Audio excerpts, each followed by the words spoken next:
Excellencies, ladies and gentlemen, it is a signal honor as representative from Thailand who have been chosen temporary chairman of this historic meeting. To the eldest, Prime Minister Holyoake of New Zealand felt the privilege of nominating the permanent chairman. May I say how much we've appreciated the very warm welcome and the hospitality already extended to us.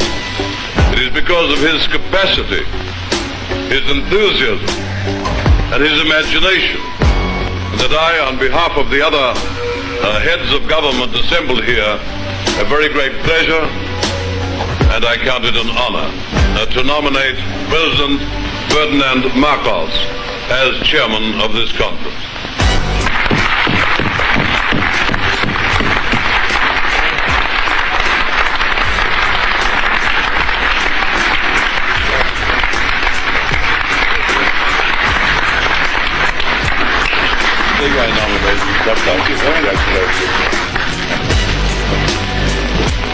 I now invite His Excellency the President of the Philippines to take the chair and deliver his welcome.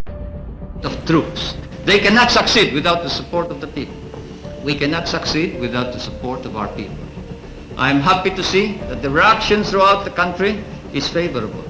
I have received hundreds and hundreds of telegrams from all corners of the Philippines congratulating you and incidentally me for the proclamation of martial law, for the sudden cessation of anarchy and of criminality throughout the land, and of the re-establishment of an atmosphere of brotherhood amongst Filipinos. Now everybody seems concerned about his neighbor. Now everybody seems to be involved in the destiny not only of himself but of the entire country and of the entire nation. And this is what we have been hoping and praying for. I repeat, it is necessary to reform in order to attain the victory that we seek. It is necessary that we attain all the objectives that we have set. These objectives are: we must give to the poorest man whatever is his due.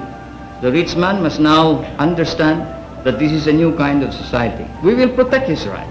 For whether he is rich or poor, he has rights.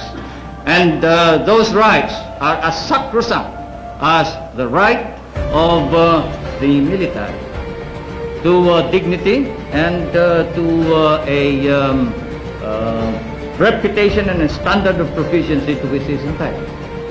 Thus it is important that we must tell everybody, and I ask you to do this, to go out to your assignments, to your respective areas, to your units, to your area of operations, and tell everyone that every citizen in this country has rights, and those rights should be protected, whether he is a businessman or a mere janitor, whether he is a tenant or a landowner. Those rights should be protected, but we will treat each other as brothers.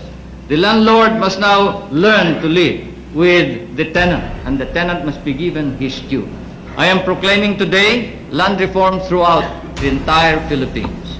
We must allow the tenant to now acquire ownership ultimately of his land, but he must engage in cooperative effort. We cannot just skip on subdividing land. We must cooperate. We must now establish cooperatives of production, cooperatives in irrigation, cooperatives in rural electricity, cooperatives in consumption, cooperatives in everything that we do, because we are a small nation and most of our people are small people. At the same time, we will protect business. We will protect investment, but not to the extent that business and investment will dominate the entire scene, dominate the Philippines, and that they shall dictate and rule the country. No. The business section need no fear whatsoever. As I have said, the soldier is not only courageous, he is not only humble, he is fair. Because that is his standard of not only living, but his standard for performance. That is his very life. That is the very meaning of his being a soldier. fairness and justice. And so you tell each and everybody that they can expect fairness, justice. We will reform our society so we will weed out the corrupt in our government. We must do so because a corrupt government is an insult to the entire country. And it encourages rebellion, it encourages revolution. There can be no success, no victory, no achievement if we do not alter and change our political institutions so as to be able to remove the sterile and stop the attainment of the ideal that we have. The armed forces of the Philippines have set up a standard of their own.